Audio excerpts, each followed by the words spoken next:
gratificante. Foi muito. FIFA world cup 2026 Cape ভার্দের ঐতিহাসিক অভিষেকের পর গোলরক্ষক ভোজিনহারা মাকে নিয়ে সেই আবেগঘন আক্ষেপের বিষয়টি আবারও ফুটবল বিশ্বকে কাঁদিয়েছে। 15 জুন 2026 স্পেনের মতো বিশ্বশক্তির বিরুদ্ধে 0-0 গোলে অবিশ্বাস্য এক ড্র করে ইতিহাস গড়ে কেপ ভার্দে। পুরো ম্যাচে 8টি দুর্দান্ত সেভ করে ম্যাচের সেরা খেলোয়াড় নির্বাচিত হন 40 বছর বয়সী এই অভিজ্ঞ গোলরক্ষক। কিন্তু ম্যাচ শেষের পরপরই মাঠে কান্নায় ভেঙে পড়েন তিনি।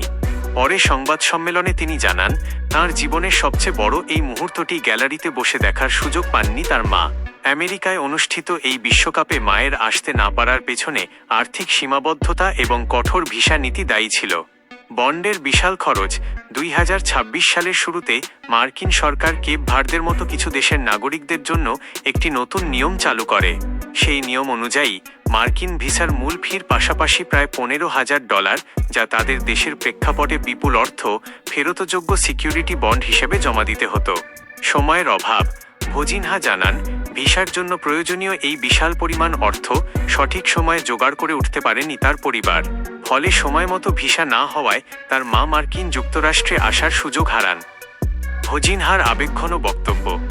ম্যাচ শেষে অশ্রুসিক্ত চোখে ভোজিনহা সংবাদ মাধ্যমকে বলেন, আমি ম্যাচ শেষে কেঁদেছিলাম, কারণ আমি ছোটবেলা থেকে আমার দাদা দাদির কাছে বড় হয়েছি, যারা কয়েক বছর আগে মারা গেছেন। তারা আজ এই ঐতিহাসিক মুহূর্তটি দেখতে পারলেন না। একই সাথে আমার মা ও ভিসার জটিলতা এবং অতিরিক্ত অর্থের কারণে সময়মতো আসতে পারেননি।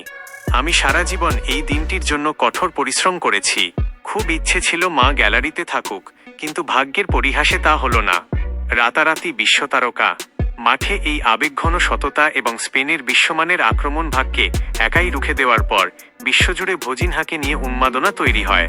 ম্যাচ শুরুর আগে যেখানে তার ইনস্টাগ্রামে অনুসারী সংখ্যা ছিল মাত্র 50,000, ম্যাচের পর 24 ঘন্টার ব্যবধানে তা অবিশ্বাস্যভাবে বৃদ্ধি পেয়ে 50,05,000,000-এর গণ্ডি পার করে। পর্তুগালের দ্বিতীয় বিভাগের ক্লাবে খেলা এই গোলরক্ষক মায়ের স্বপ্ন পূরণ করতে না পারার আক্ষেপ বুকে নিয়েই এখন পুরো ফুটবল বিশ্বের নায়ক।